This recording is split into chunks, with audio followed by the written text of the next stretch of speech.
தற்போது நடைபெற்று முடிந்திருக்கக்கூடிய இந்த ஆலோசனை கூட்டத்தில் கூட்டணி கட்சிகளிடமிருந்து ஆதரவு கடிதத்தை தேசிய ஜனநாயக கூட்டணி கட்சியுடைய ஆதரவு கடிதத்தை தற்போது பாஜக பெற்றிருக்கிறது.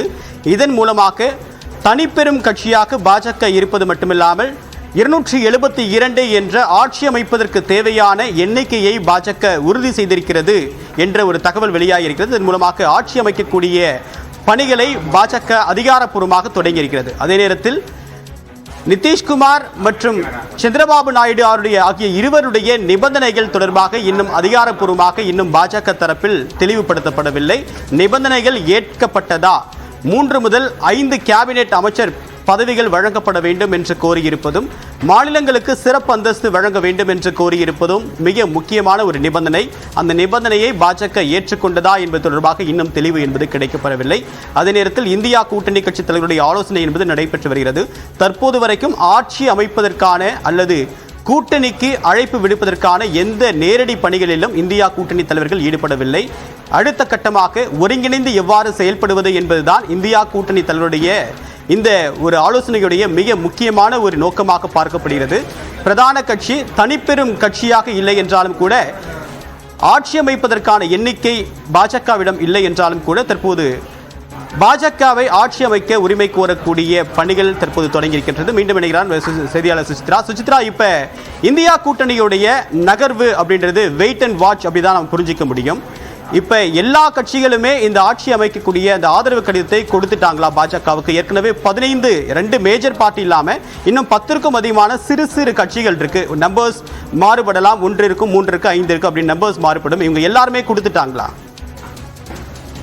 நிச்சயமாக தேவா, ஒட்டுமொத்தமாக இன்று ஆலோசனை கூட்டத்தில் பங்கேற்ற அனைத்து தேசிய ஜனநாயக கூட்டணியை சார்ந்த கட்சி தலைவர்களுமே தங்களுடைய கட்சியின் சார்பான அந்த ஆதரவு கடிதத்தை தற்போது பாஜகவிற்கு வழங்கியுள்ளார்கள். அதற்கான அந்த ஒரு தகவலையும் உறுதிப்படுத்தப்பட்டுள்ளது. மிக முக்கியமாக Shiv Sena, LJP, JDS, RLD, Janasena உள்ளிட்ட கட்சிகளும், அப்னாதல் உள்ளிட்ட முக்கிய கட்சிகளும் இன்றைய கூட்டத்தில் பங்கேற்றது மிக முக்கியமாக பார்க்கப்படுகிறது. இவர்கள் அனைவருக்குமே இவர்கள் ஒரு சில தொகுதிகளே இவர்களுக்கு இருந்தாலும் மிக அதிகமான தொகுதிகளில் வெற்றி பெற்ற ஜேடியு, அதாவது ஐக்கிய ஜனதா தளம் மற்றும் தெலுங்கு தேசம் கட்சி உள்ளிட்ட கட்சி தலைவர்களும் தங்களுடைய அதிகாரப்பூர்வ கடிதத்தை தற்பொழுது பாஜகவிற்கு வழங்கியிருக்கிறார்கள். அதாவது பிரதமர் மோடியை மீண்டும் பிரதமராக 3வது முறையாக பிரதமராக்கி அவருடைய தலைமையிலான ஆட்சி அமைப்பதற்கான ஒரு கூட்டணி ஆட்சி அமைப்பதற்கான ஒரு ஒப்புதல் கடிதத்தை தான் தற்பொழுது பாஜகவிடம் வழங்கியிருக்கிறார்கள். அந்த கடிதத்தின் மூலமாகத்தான் ஆட்சி அமைப்பதற்கான ஒரு உரிமையை பாஜக இன்னும் சற்று நேரத்தில் குடியரசுத் தலைவர் திரௌபதி முர்முவை நேரில் சந்தித்து வழங்க உள்ளது மிக முக்கியமாக பார்க்கப்படுகிறது. அனைத்து 16 ஒட்டுமொத்தமாக 16 கட்சிகளை சார்ந்த அந்த ஒரு கடிதம் என்பது இன்றைய கூட்டத்தில் பாஜகவிற்கு வழங்கப்பட்டுள்ளது மிக முக்கியமாக பார்க்கப்படுகிறது. தேவா, சுசித்ரா, இப்ப கேபினெட் பதவி அப்படின்றது ரொம்ப ரொம்ப முக்கியமான ஒரு டிமாண்டா கூட்டணி கட்சிகள் தரப்புல வைக்கப்படுது. பாஜகவில் ஏற்கனவே கேபினெட் அந்தஸ்து வகிச்சிருந்த ஸ்மிருதி இரானி அவர்கள் தேர்தலில் தோல்வியை சந்திச்சிருக்காங்க. ஸோ அங்கேயும் அந்த மினிஸ்ட்ரி ஈக்குவேஷன் அப்படின்றது மாறுவதற்கான வாய்ப்பு இருக்கு. அவ்வளவு எளிதாக கேபினெட் பொறுப்பை பாஜக விட்டு கொடுக்குமா? ஏன்னா கடந்த காலங்களில் எம்ஓஎஸ் தாண்டி அவங்க கேபினெட் மினிஸ்டர், நேரடியான மினிஸ்டர் யாருமே அவங்க கூட்டணி கட்சி கொடுத்ததில்லை. உதாரணத்திற்கு அன்புமணிக்கும் சரி, OP ரவீந்திரநாத்துக்கும் சரி கடந்த காலங்களில் தமிழ்நாட்டிலிருந்து அந்த டிமாண்ட் வைக்கப்பட்டதா சொல்லப்பட்டது. ஆனால் யாருமே அக்கமடேட் பண்ணல. இப்போ எல் முருகன் மட்டும்தான் இருக்காரு, ராஜ்யசபா மெம்பர்ஷிப் வழியா போயிருக்காரு. அவருக்கு மட்டும்தான் எம்ஓஎஸ் கேட்டகரியில் இருக்காரு. பட் கேபினெட் அந்தஸ்து அவ்வளவு எளிதாக பாஜக விட்டு கொடுக்குமா?